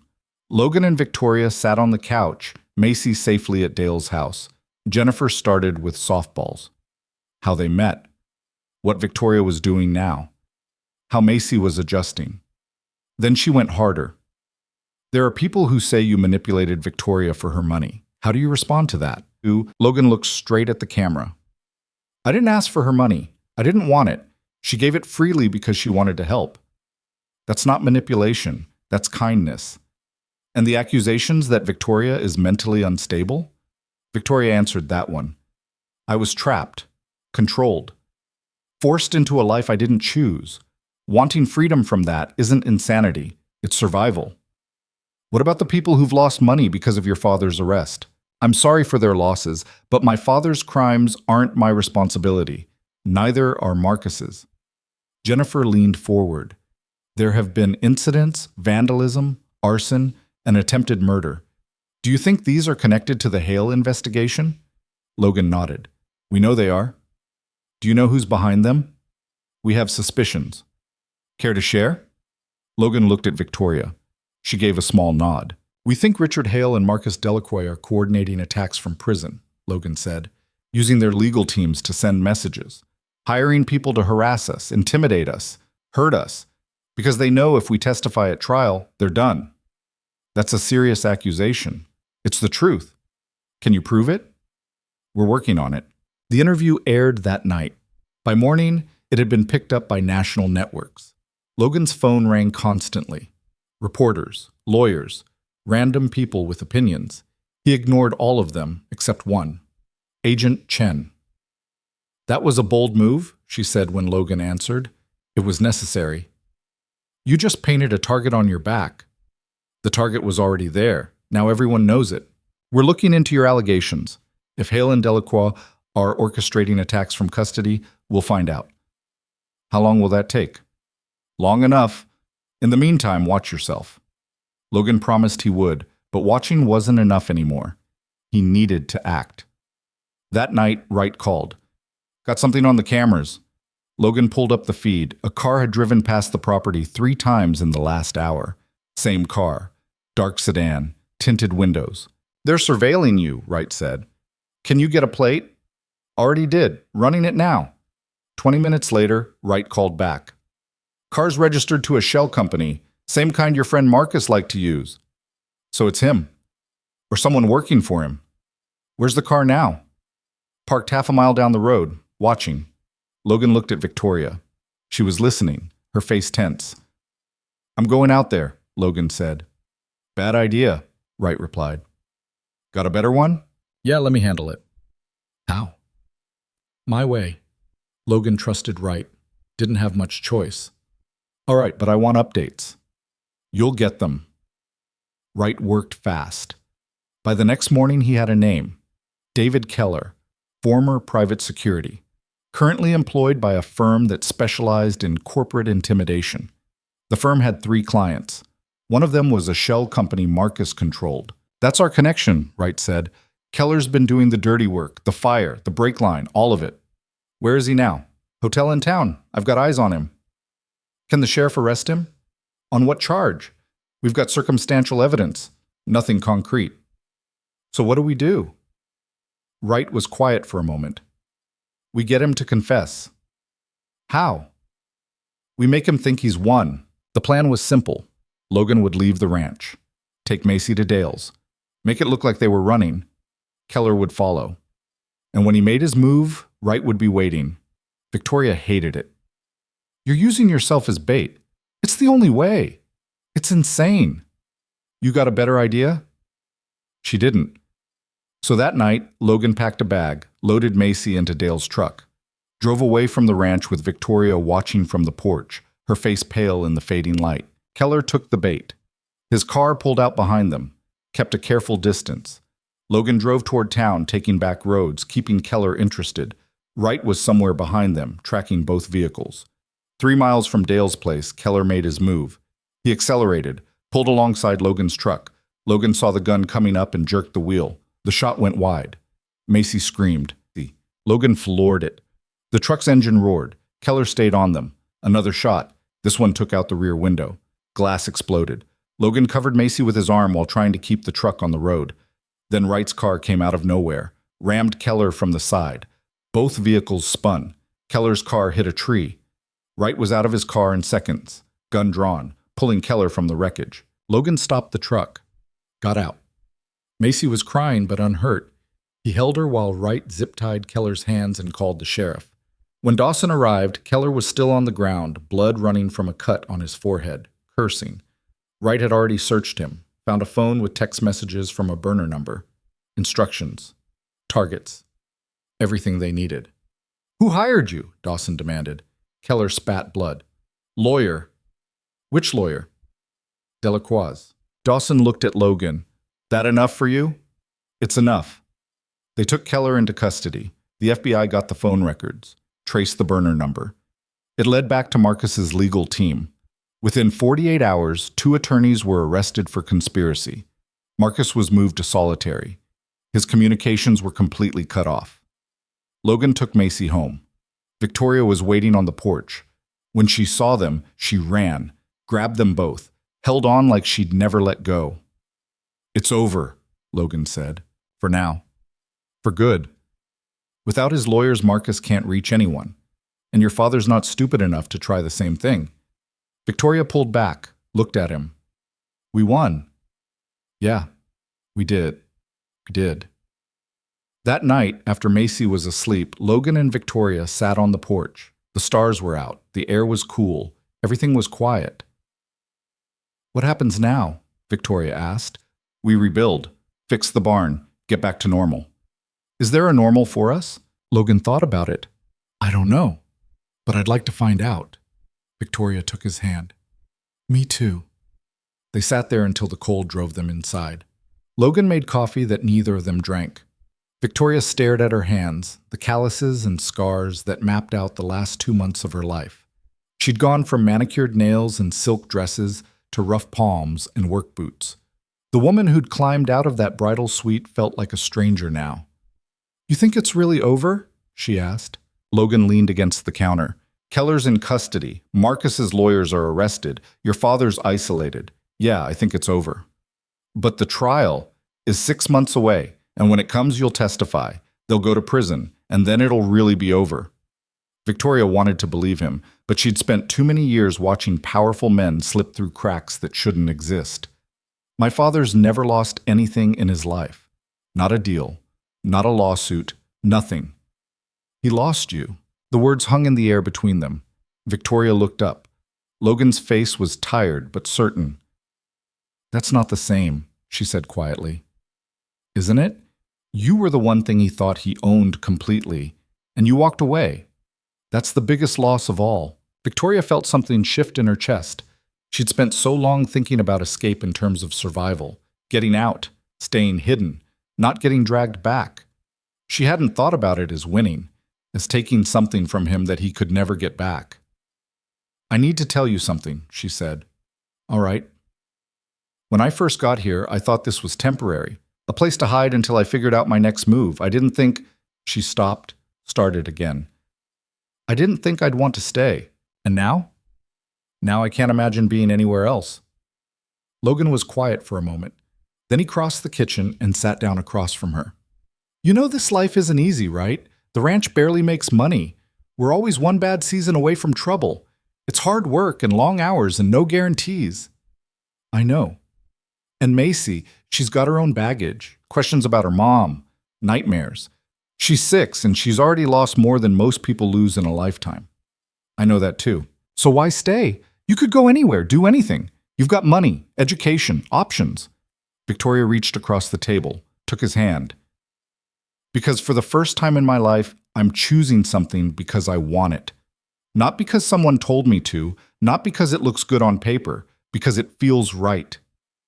Logan's fingers tightened around hers. And this feels right. This feels like home. They sat like that until the coffee went cold and the sun started creeping over the horizon. Then Logan stood up. Come on, we've got work to do. Now? Cattle don't feed themselves. Victoria smiled despite her exhaustion. You're terrible at romantic moments. Never claimed to be good at them. They went outside together. The morning was crisp and clear, the kind of day that made you believe in second chances. As they worked, feeding animals and checking fences, Victoria felt something settle inside her. Peace, maybe, or something close to it. Macy appeared around 8, still in pajamas, rubbing sleep from her eyes. Can I help? Logan lifted her onto his shoulders. You can help by eating breakfast and getting ready for school. Do I have to go to school? Yes, but Victoria's here, and we could do fun stuff. Victoria ruffled her hair. School is fun stuff. You sound like Daddy. I'll take that as a compliment. After Macy left for school, Logan and Victoria worked on clearing the barn ruins. The insurance payout would cover most of the rebuild, but the labor was on them. They spent 3 days hauling charred wood, salvaging what they could, making lists of what they'd need. On the 4th day, Dale showed up with his truck and 4 other ranchers Logan knew from the county meetings. They didn't ask questions, just grabbed tools and started working. By sunset, they'd cleared the entire site and laid the foundation for the new barn. We'll be back tomorrow, Dale said. Get the framing up. Logan tried to thank him, but Dale waved him off. That's what neighbors do. Victoria watched them drive away, something like wonder on her face. They just showed up? That's how it works out here. Someone needs help, you help them. I've never lived anywhere like this. You like it? She looked around at the property. The fields stretching into the distance, the mountains on the horizon, the house that was starting to feel like hers. Yeah, I really do. The barn went up over the next 2 weeks. Every day brought more people, ranchers, shop owners, people Victoria had never met who showed up because Logan had helped them once or because it was the right thing to do. They worked without complaint, refusing payment, bringing food and coffee and stories that made the work go faster. Victoria learned their names, their histories. The woman who ran the feed store had lost her husband to cancer. The mechanic who fixed the truck had a son in the army. The couple who owned the diner had been married 43 years and still bickered like teenagers. These weren't the polished, careful people from her old life. They were messy and real, and they accepted her without question. On the day they finished the barn, Dale stood back and admired their work. Not bad for a bunch of amateurs. Logan clapped him on the shoulder. Couldn't have done it without you. Yeah, you could have. Just would have taken longer. Dale looked at Victoria. You planning on sticking around? I am. Good. Logan needs someone to keep him from working himself to death. That night, they had a celebration. Nothing fancy, just burgers on the grill and beer from the gas station and people sitting on the porch talking until the stars came out. Macy ran around with Dale's granddaughter, their laughter cutting through the adult conversations. Victoria sat next to Logan, his arm around her shoulders, and felt something she hadn't felt in years. Belonging. The trial date was set for early spring. Agent Chen called to prepare them for what was coming. Lawyers, cross-examination, media circus. Victoria's entire life dissected in front of strangers. You'll need to be ready, Chen said. They're going to try everything to discredit you. I know. Your father's attorney is claiming you orchestrated this entire thing, that you manipulated evidence, that you're doing this for money. Victoria almost laughed. I walked away from $1 billion inheritance. What money am I supposedly after? They don't need truth, they just need reasonable doubt. Then we'll give them truth they can't ignore. Chen was quiet for a moment. You've changed. What do you mean? When I first met you, you were terrified, ready to run at any moment. Now you sound like someone who's ready to fight. Victoria looked out the window at the ranch, at Logan fixing a fence in the distance, at Macy drawing with chalk on the driveway. I found something worth fighting for. The months before the trial were the hardest and the best of Victoria's life. Hard because every day brought reminders of what was coming. Reporters still called. Lawyers sent letters. Her father's people tried to reach her through intermediaries, offering deals, threatening consequences, playing every card they had. But they were also the best months because she was building something real. She and Logan fell into a rhythm. Morning chores, breakfast with Macy, work on the ranch, dinner together, evenings on the porch. It wasn't glamorous, it wasn't easy, but it was hers. Macy started calling her Victoria less and less, started calling her V instead. Then one night at dinner, she slipped and said something else entirely. Can you pass the salt, Mom? The room went quiet. Macy's eyes went wide. I mean Victoria. I meant Victoria. Victoria's throat was tight. It's okay. I'm sorry. I didn't mean... Macy. Victoria reached across the table, took her small hand. It's okay. Really. Logan was watching them both, something unreadable in his expression. Later, after Macy went to bed, he found Victoria in the kitchen. You don't have to do this, he said. Do what? Be her mother. That's not what you signed up for. Victoria turned to face him. What did I sign up for? I don't know. A place to stay? Safety? Not... He gestured vaguely. Not this. And what if I want this? Logan was quiet. Victoria stepped closer. I love her, Logan. I didn't plan to. I didn't expect to. But somewhere between reading her bedtime stories and teaching her how to feed the horses and listening to her talk about her day at school, I fell in love with her. And if she wants to call me Mom, I'd be honored. Logan's voice was rough. Sarah would want her to be happy, to feel loved, to have someone who shows up for her every single day. Victoria paused. I'm not trying to replace her. I'm just trying to be here. If you'll let me. Logan pulled her into his arms, held her like she might disappear. I'm scared. Of what? Of messing this up.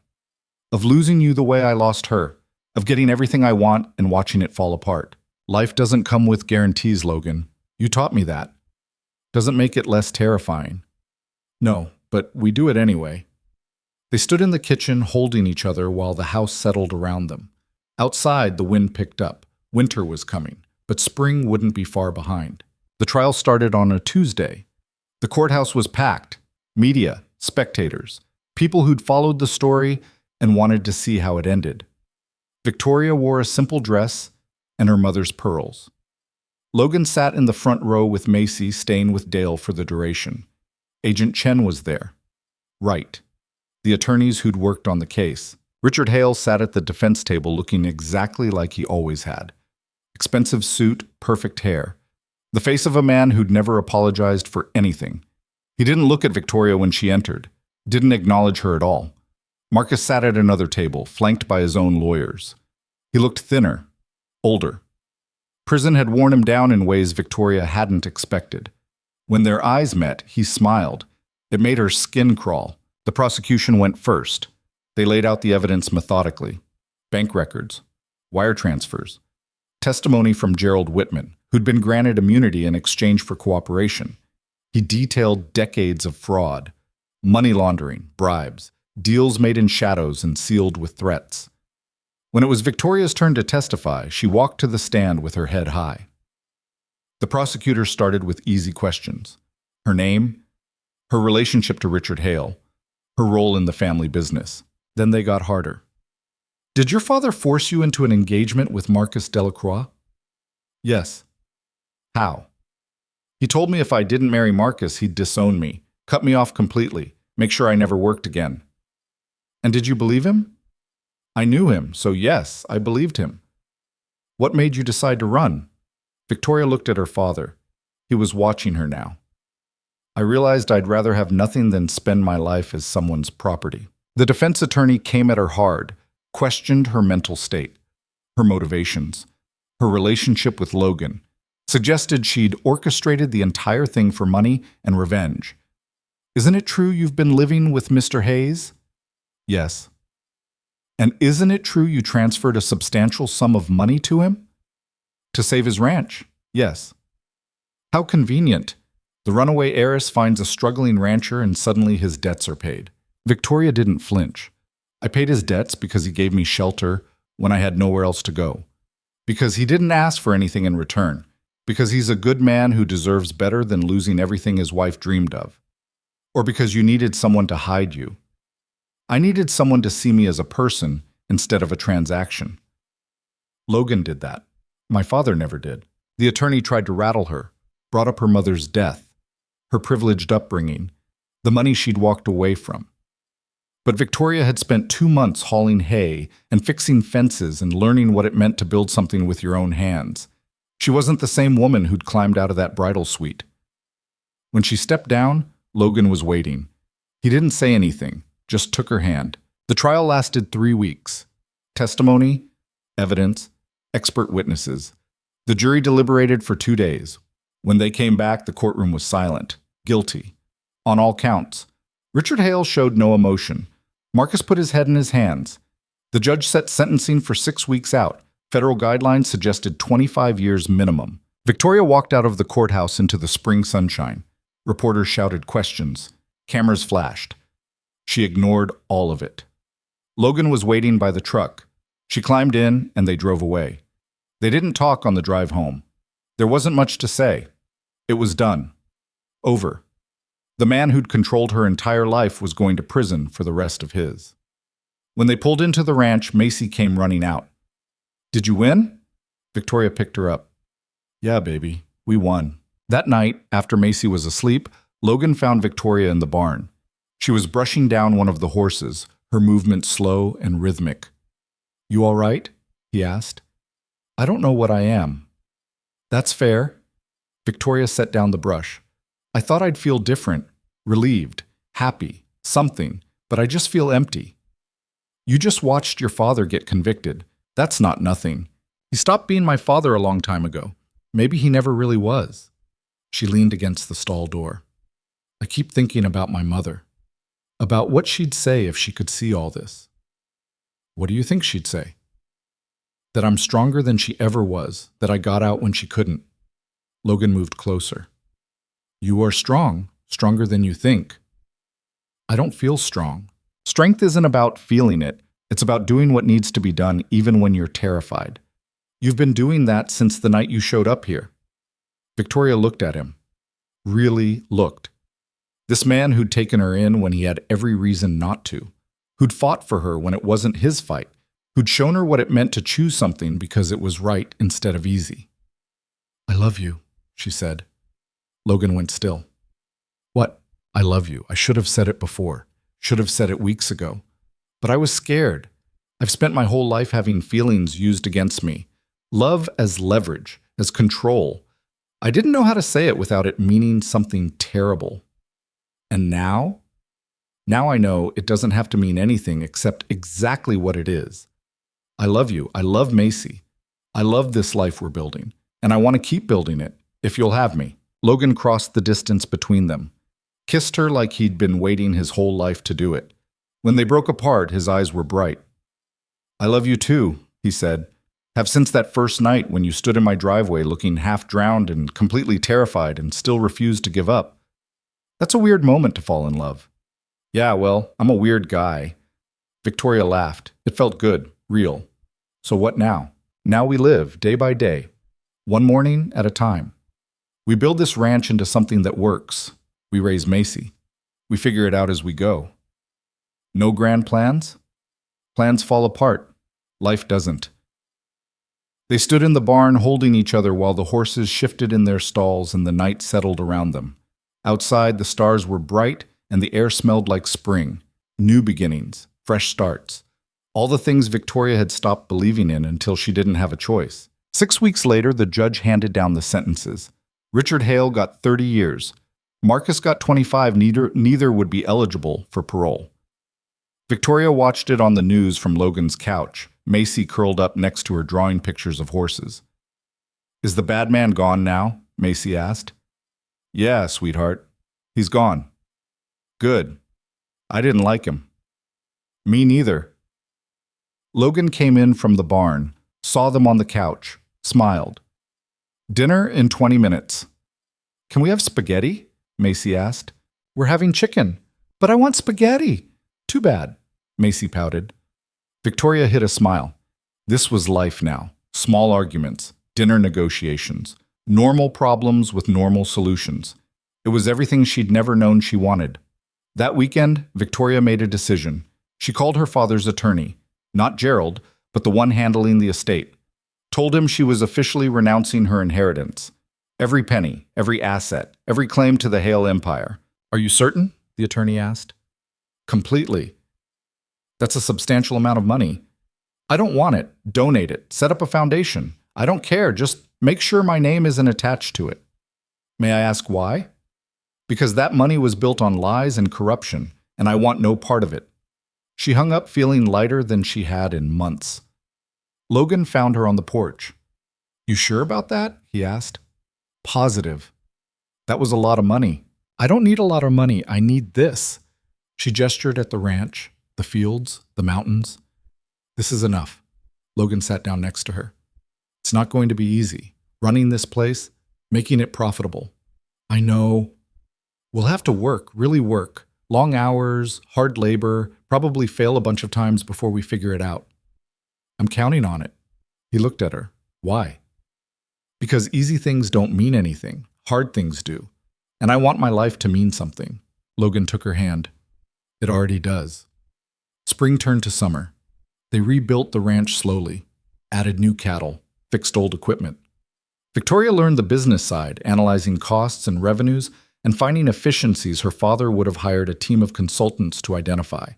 Logan taught her how to read the land, when to plant, when to harvest, how to tell when an animal was sick just by looking at it. Macy grew, started calling Victoria Mom without hesitation, brought home report cards with good grades and stories about friends and questions about everything under the sun. She was happy, really, genuinely happy, and that made everything else worth it. One evening in late July, Logan called Victoria out to the north field.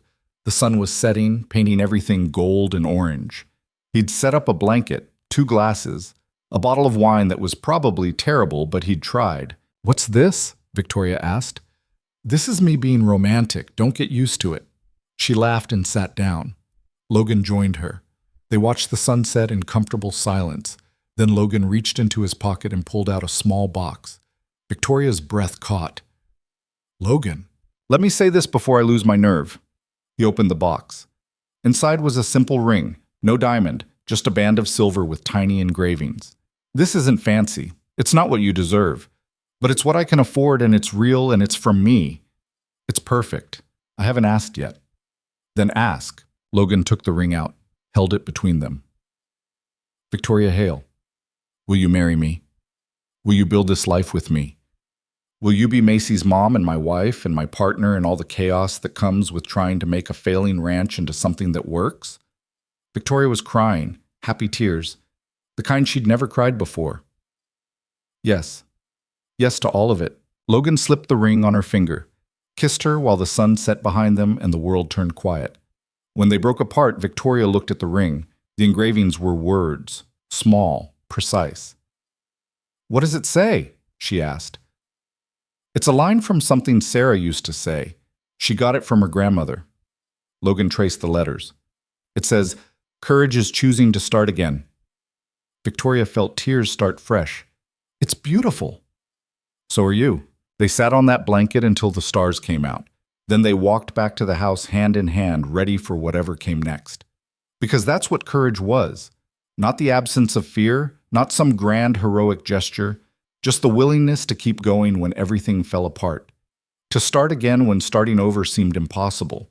To choose love and hope and hard work over bitterness and safety and the easy path. The wedding was small. Just Dale and his family. Agent Chen. Wright. A handful of neighbors. They got married in the field where Logan had proposed, with Macy as the flower girl and the sunset as their backdrop. No fancy venue, no 100-person guest list, just people who mattered saying words that mattered. When the minister asked if anyone objected, Macy raised her hand. Everyone froze. Then she said, "I object to the part where we have to wait for cake." The crowd laughed. The minister smiled. "Noted. Let's speed this up." They finished the ceremony, kissed, became a family officially instead of just in practice. The celebration lasted until midnight. Simple food, cheap beer, music from someone's truck radio. It was perfect. That night, after everyone left and Macy was asleep, Logan and Victoria stood in the kitchen of their home. Not his home, not hers. Theirs. "You happy?" Logan asked. "Happier than I ever thought I could be." Even with all this, he gestured at the house, the ranch beyond, the life they'd chosen. "Especially with all this." Logan pulled her close. "I'm glad you climbed out that window." "Me too." They stood there in the quiet kitchen, two broken people who'd found each other at exactly the right moment, and felt something that had been missing from both their lives finally click into place. Hope, purpose, home. The ranch never became some huge success story. They made it work. Some years better than others, but they made it work. Victoria turned out to have a head for the business side that surprised everyone, including herself. She found markets for their beef, negotiated better prices, cut costs without cutting corners. Logan handled the land and the animals with the same stubborn dedication he'd always had. But now it didn't feel like keeping a promise to a ghost. It felt like building something new. Macy grew up strong and stubborn and kind. She learned to ride before she was 8, could fix a fence by 10, decided she wanted to be a veterinarian by 12. She never forgot her birth mother, but she never doubted that Victoria loved her just as fiercely. Years later, when someone asked Victoria if she regretted walking away from her inheritance, from the Hale Empire, from everything she'd been raised to expect, she didn't hesitate. "Not for a second," she said. "I traded a fortune for a life. Best deal I ever made." And she meant it, because in the end, that's what courage really was.